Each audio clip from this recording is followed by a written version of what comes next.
नाज़रीन आदलपुर जे superior model school में शागिर्दनि जी ज़हनी आज़माइश लाइ तक़रीब मुनक़द कई वई। रिपोर्ट करे रहियो आहे माजिद कलवर।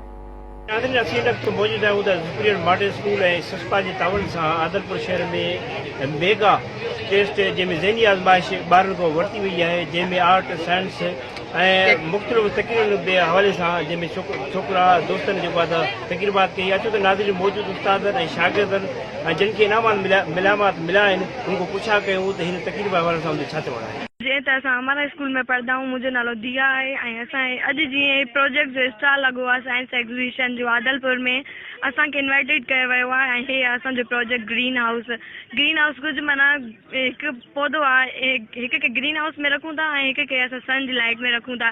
जेको सन जी लाइट में हूंदो उनजो बिल्कुलु स्ट्रक्चर चेंज हूंदो, ऐं ग्रीन हाउस में रखंदासीं एग्जाम्पल बनाना, उनजी साइज़ वग़ैरह कलर उन सन जी जेको रखियोसीं उन खां बिल्कुलु चेंज हूंदो। इहो असांजो आहे प्रोजेक्ट। सर तव्हांखे त ख़बर ई हूंदी, हिते एग्ज़िबिशन थियो आहे आदलपुर में, रिज़ल्ट अनाउंसमेंट कुझु ॾींहं पहिरियां जेकी हिते टेस्ट थी हुई उनजो हिते रिज़ल्ट अनाउंसमेंट थियो आहे। असांजे जो प्रोजेक्ट जो नालो फन लेन आहे। फन लेन मीन्स असां काॾे बि घुमण वेंदा आहियूं, केतिरियूं शयूं हूंदियूं आहिनि जेकियूं असांखे वणंदियूं आहिनि ऐं के माण्हू हूंदा आहिनि उन्हनि जॻहनि ते न आहिनि वञी सघंदा, पोइ असां हिते जेको प्रोजेक्ट में ठाहियो आहे उहो ई ठाहियो आहे त जीअं माण्हू ॾिसी सघनि कहिड़ी शइ कीअं आहे। शुक्रिया थो अदा कयां मेहरान टीवी माजिद भाई जो हर प्रोग्राम में असां साथ ॾींदो आहे। अॼु बि जाम प्रोग्राम में ॾिठो जंहिंखे असां ऑर्गेनाइज़ कयोसीं। तक़रीबन 65 स्कूल्स पार्टिसिपेटेड हुआ, जंहिं 600 ॿारनि पार्टिसिपेट कयो, टेस्ट ॾिनी। उन तक़रीबन 6 लैपटॉप्स असां काफ़ी सारियूं शील्ड्स ॿारनि खे इनकरेज करण लाइ असां ॾिनियूंसीं।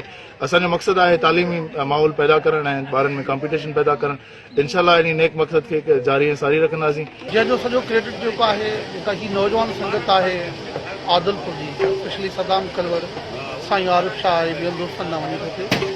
ख़ासि करे एज़ अ साइंस टीचर आउं जेको आहे उन्हनि समूरनि ॿारनि खे शाबाश ॾियां थो, जंहिंमें उन्हनि जा जेके बि मॉडल्स हुआ ॾाढा इंफॉर्मेटिव हुआ ऐं हद खां वधीक मालूमात हुई उन्हनि में। सिस्पा जी टीम डिप्टी डायरेक्टर जी हैसियत में हिते जेको असां डिस्ट्रिक्ट लेवल ते जेको आहे सो स्पीच कॉम्पिटिशन करायूं पिया, आर्ट एंड साइंस एग्ज़िबिशन, ऐं उन खां अॻु में असां जेको हिकु एबिलिटी अचीवमेंट टेस्ट बि कराईसीं, गुज़िरियल साल ऐं हिन साल बि कराईसीं।